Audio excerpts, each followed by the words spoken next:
Hot news: fate of Confederate monuments is stalled by competing legal battles. The New York Times. By and Birmingham, Alabama. Randall L. Woodfin, the 37-year-old mayor of Birmingham, Alabama, made an unlikely sales pitch the other day after glancing toward some black and white photos of his city's segregated past.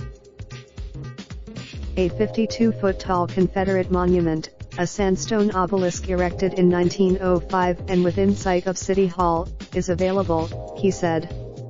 For free. Any Confederate museum that wants this thing can have it, Mr. Woodfin said in an interview at City Hall. I'll give it to them, but Mr. Woodfin, and the state of Alabama, know such a transfer would not be without political and legal consequences.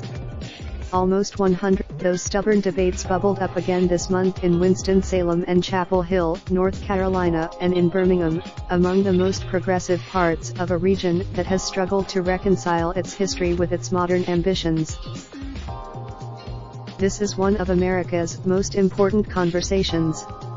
In many ways, critics of Confederate monuments have won dramatic victories that were almost inconceivable a decade ago: the lowering of the battle flag outside the South Carolina State House, the removals of 4 towering statues in New Orleans, the renaming of city streets in Atlanta and in Hollywood, Florida.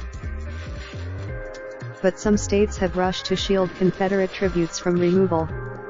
More than 1,000, and even as dozens of Confederate statues have been unearthed and hauled away from parks and other public grounds, many others are being quietly discovered. The list of in Florida, Mr. Hill among the leaders of a rally in Pensacola against the proposed removal of a cross on public grounds in June 2017, when he made the decision if elected to the State House of Representatives, he would work to strengthen memorial protections. 2 months later, after the mayor called for the removal of a 50-foot Confederate monument on Lee Square, Mr. Hill said his mission grew more urgent. So in his the third-generation veteran said the bill is designed to protect the monuments, memorials, and flags that honor soldiers and veterans, including those that fought in the Civil War. As an African American, Mr. Hill knows he is at odds with the traditional argument for removing Confederate symbols from public spaces, personally rejecting the idea they are hurtful. Our history is what makes us up as a people. We can learn from in North Carolina, yet another chapter of the Confederate monuments battle is exploding, in a booming city and on a picturesque college campus some 75 miles apart. On Monday, the Chancellor of the University of North Carolina at Chapel Hill of the remains of the toppled Silent Sam Confederate monument off the college grounds for community safety (UN), announced her resignation. Chancellor Carroll, shocked by the surprise announcement, the UNC System Board of the final resting place for Silent Sam, whose status has been complicated by state law, remains unsettled, but officials hope to announce a plan by March. The bronze soldier, and in December, the city of Winston-Salem ordered the removal of a statue of a Confederate soldier in the city's downtown to a nearby cemetery where 36 Confederate soldiers are buried. In a letter to the North, the city is considering legal action if the statue is not moved by January 31.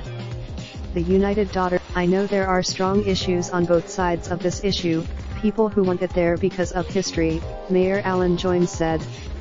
On the other hand, North Carolina's struggle has not yet devolved into a legal battle, but Birmingham's Confederate obelisk, shunned by the mayor, has. In 2017, then came the violence in Charlottesville, Virginia, in 2017, and Mr. Woodfin's predecessor as mayor, William A. Bell Sr., ordered that the base of the towering Confederate monument be shrouded in plywood. The state promptly, last Monday night, Judge Michael G. Graffio, of the Circuit Court in Jefferson County, struck down the statute. Under the law, no matter how much they lobby city officials, the state has placed a thumb on the scale for a pro-Confederacy message, and the people, acting through their city, will never be able to dissociate themselves from that message entirely, the judge wrote. The judge's order, which the state is expected to appeal, sparked a refreshed furor in Alabama over what should come of monuments. The sponsor of the embattled legislation, Senator Gerald Allen, a Republican from Tuscaloosa County, said in a statement that the law was meant to thoughtfully preserve the entire story of Alabama's history for future generations. And he harshly critiqued, "Judges are not kings, and judicial activism is no substitute for the democratic process," said Mr. Allen, who, in a 2016 with the New York Times, argued that it was important that we tell the story of what has happened in this country, because that's what shaped and molded us as a nation.